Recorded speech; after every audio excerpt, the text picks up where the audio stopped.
দর্শক, রেলের বাড়তি ভাড়া কার্যকরের সংবাদ সংগ্রহে এই মুহূর্তে কমলাপুর রেল স্টেশনে আছেন স্টাফ রিপোর্টার শুভ মাহফুজ। সরাসরি চলে যাচ্ছি তার কাছে। শুভ, রেলের বাড়তি ভাড়া কি কার্যকর হয়েছে? এ নিয়ে যাত্রীদের প্রতিক্রিয়া কি? রেল কর্তৃপক্ষই বা কি বলছে? জাইরিন, ধন্যবাদ আপনাকে। আপনি যেমনটা বলছিলেন যে আজকে থেকেই মূলত ট্রেনের যে বাড়তি ভাড়া অর্থাৎ রেয়াজ সুবিধা যেটি ছিল সেটি কিন্তু আজকে প্রত্যাহার করে নেওয়া হয়েছে। এরপরে আজকে থেকেই কিন্তু এই যে বাড়তি ভাড়া সেটি কার্যকর হচ্ছে।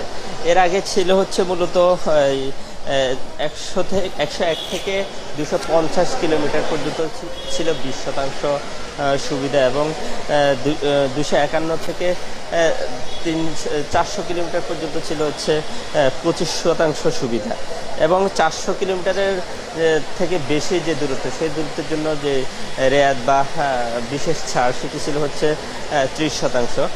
সেটি কিন্তু এখন আর থাকছে না। এর ফলে আজকে থেকে যে নতুন যে ভাড়া সেটি হচ্ছে 100 থেকে 20 টাকা থেকে 150 টাকা পর্যন্ত হচ্ছে শোভন চেয়ারে, আর এসি চেয়ারে হচ্ছে 150 থেকে একেবারে 300 টাকা পর্যন্ত ভাড়া বাড়বে। এছাড়া এসি কেবিনগুলোতে আছে হচ্ছে আপনার 400 টাকা পর্যন্ত, সর্বোচ্চ 400 টাকা পর্যন্ত ভাড়া বাড়বে। মোটামুটি বেশ ভালোই ভাড়া বাড়ছে।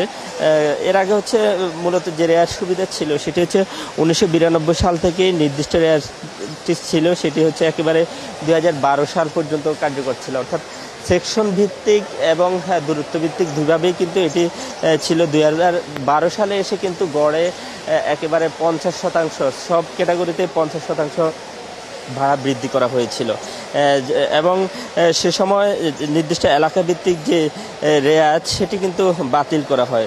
এরপরে আবারও 2016 সালে আরেক দফা 7.5% হারে ভাড়া বাড়ানো হয়েছিল। তবে সব মিলিয়ে হচ্ছে যে 2016 সালে যে 7.5% বাড়ানো হয়েছিল এরপর থেকে কিন্তু আর ভাড়া বাড়ানো হয়নি।